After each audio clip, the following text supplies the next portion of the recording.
Сәлеметсіздер ме, оқушылар? 5-ші сынып математика сабағына қош келдіңіздер. Бүгінгі сабақтың тақырыбы ондық бөлшекті натурал санға көбейту, ондық бөлшектерді көбейту. Сабақты жүргізетін мен Тараз қаласы нөмір 10 орта мектебінің математика пәні мұғалімі Бижанова Жанылы Жүсіпбековна. Сабақтың мақсаты ондық бөлшектерді натурал санға және ондық бөлшекке көбейтуді орындау. Ой түрткі. Өткен тақырыпқа қайталау тапсырмаларын жүргізейік. Натурал сандар дегеніміз не? Жарайсыңдар, балалар.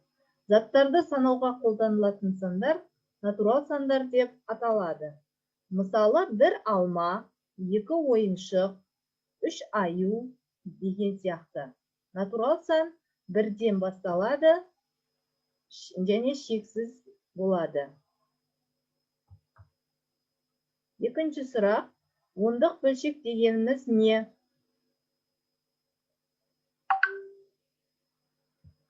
Дұрыс айтасыңдар, балалар. Бүтін бөлігі мен бөлшек бөлігі үтірмен айырылып жазылатын бөлшек ондық бөлшек деп аталады. Мысалы, 0,5, 1,175, 12,103. Олай болса, балалар, тарихқа көз салайық. Бүгінгі сабаққа байланысты тарихи мәліметтермен танысайық. Ұлыбританияның қаржы жүйесінде күрделі өзгерістер болды. Атап айтсақ, Ұлыбритания ақшасын ондық жүйеге көшірді. 1971 жылдың 15 ақпаны дүйсенбі тарихқа ондық сандар күні болып кірді.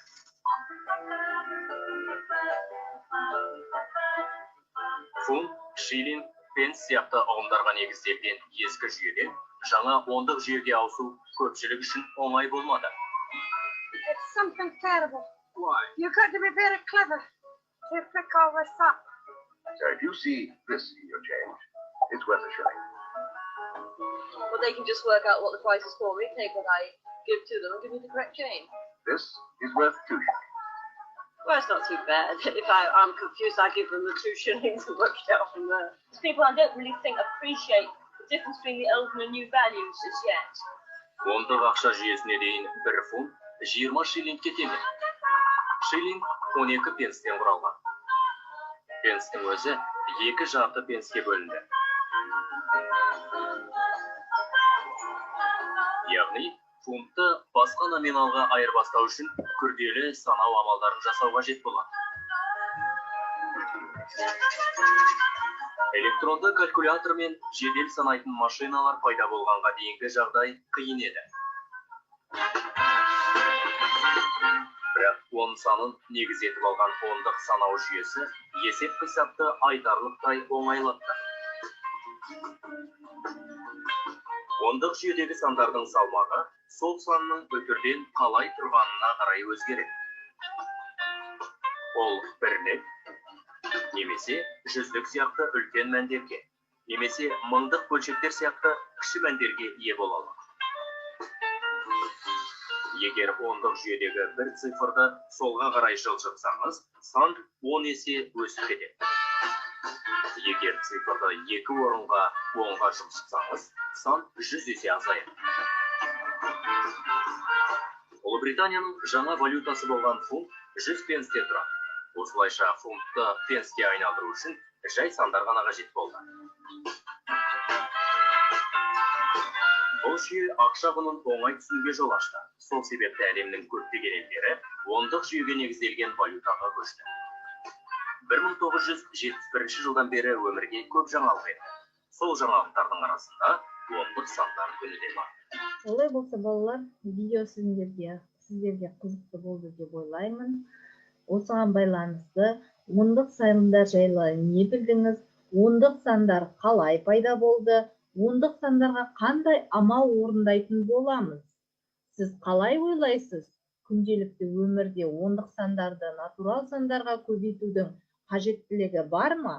Деген сұрақтарды өздеріңіз жауап бересіздер деп ойлаймын.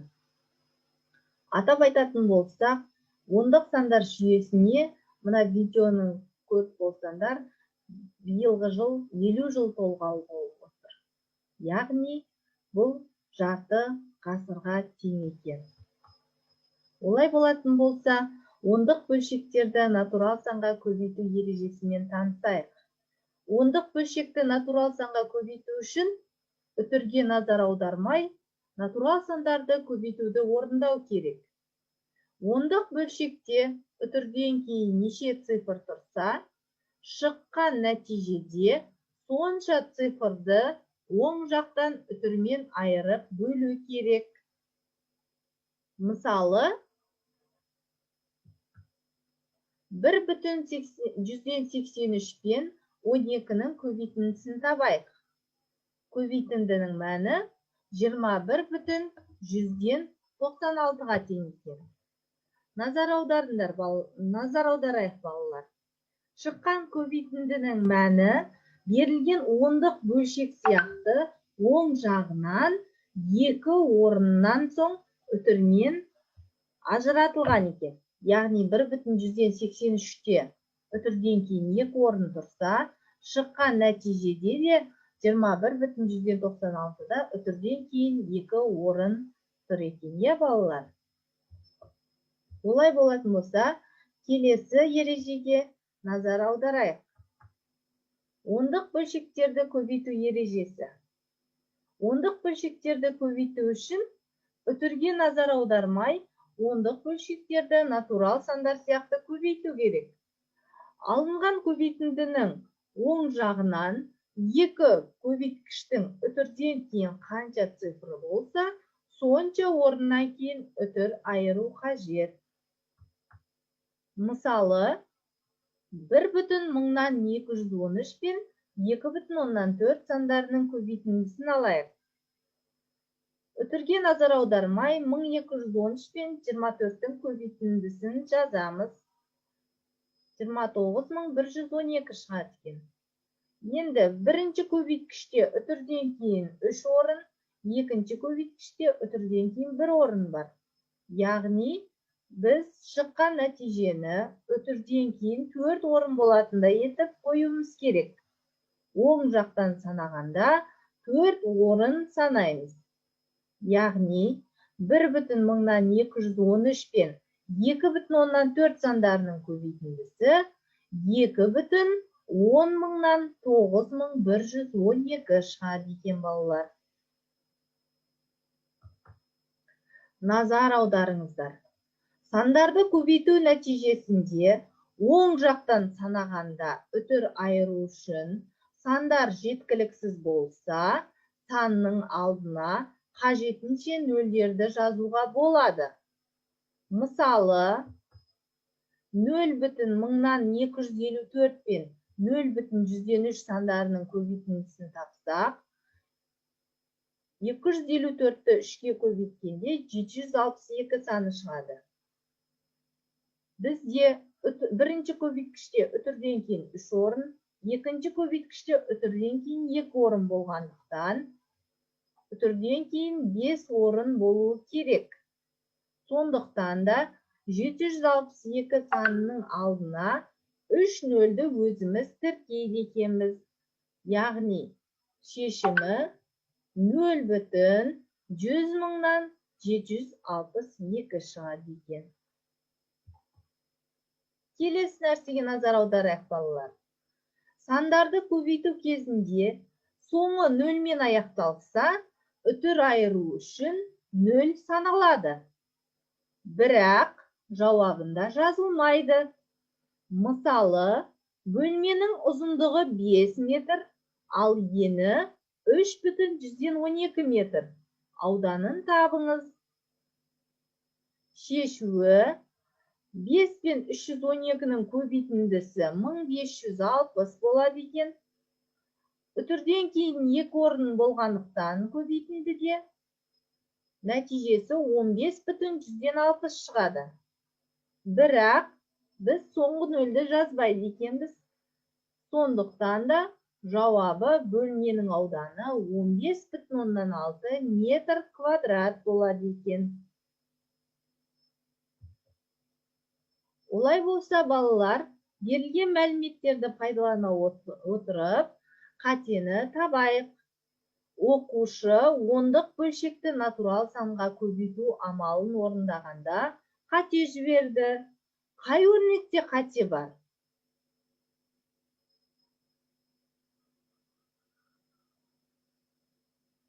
Дұрыс айтасыңдар, балалар. Бірінші өрнегіміз дұрыс екен. 6,9. Екіншіміз дұрыс екен.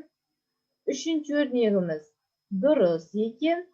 Ал төртінші В пунктінде бізде қате жіберілген. Көбейткіштің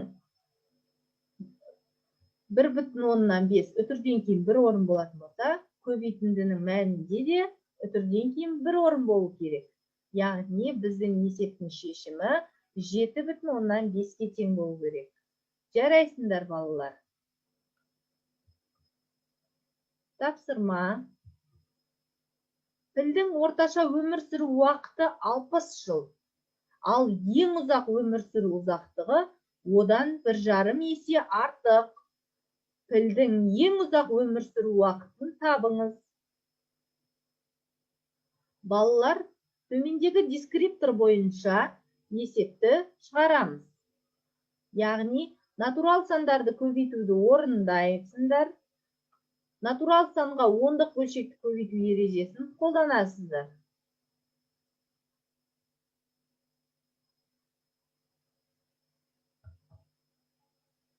Шешуі 60 пен 15-тің көбейтіндісі 900-ге тең болады екен.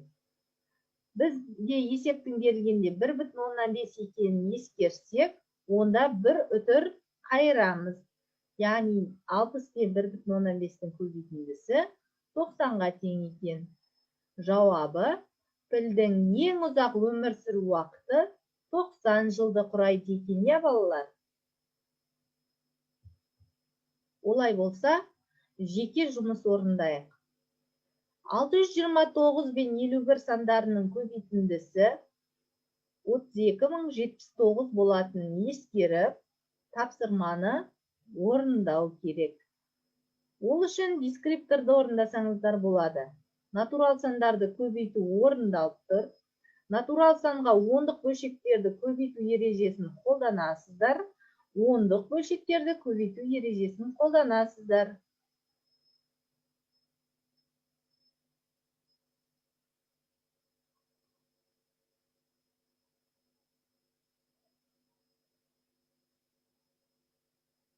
Егер тапсырманы орындап болсақ, дұрыс жауабымен тексерейік. Сіздерде де дәл осындай болды деп ойлаймын. Сондықтан да келесі тапсырмаға өтейік. Тапсырма. Менің өмірімдегі математика. Тұрғын үйді жылыту үшін айына 1 метр квадратқа 63,6 теңге төленеді. Егер үйдің ауданы 95,6 метр квадрат болса, онда үй иесі жылу жүйесіне қанша ақша төлейді деп ойлайсыздар? Ол үшін төмендегі дескрипторды пайдаланып есептеп көріңіздер. Натурал сандарды көбейтуді орындайды, ондық бөлшектерді көбейту ережесін қолданады.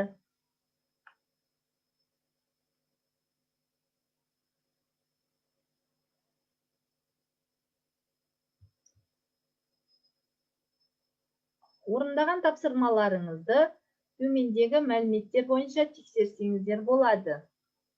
Яғни 63,6 мен 95,6 сандарының көбейтіндісі 6080,116-ға тең екен. Яғни жылу жүйесіне 6080,116 теңге төленеді екен айына. Сіздерге сабақ қызықты болды деп ойлаймын. Олай болса, сөйлемді толықтырып жазыңыздар.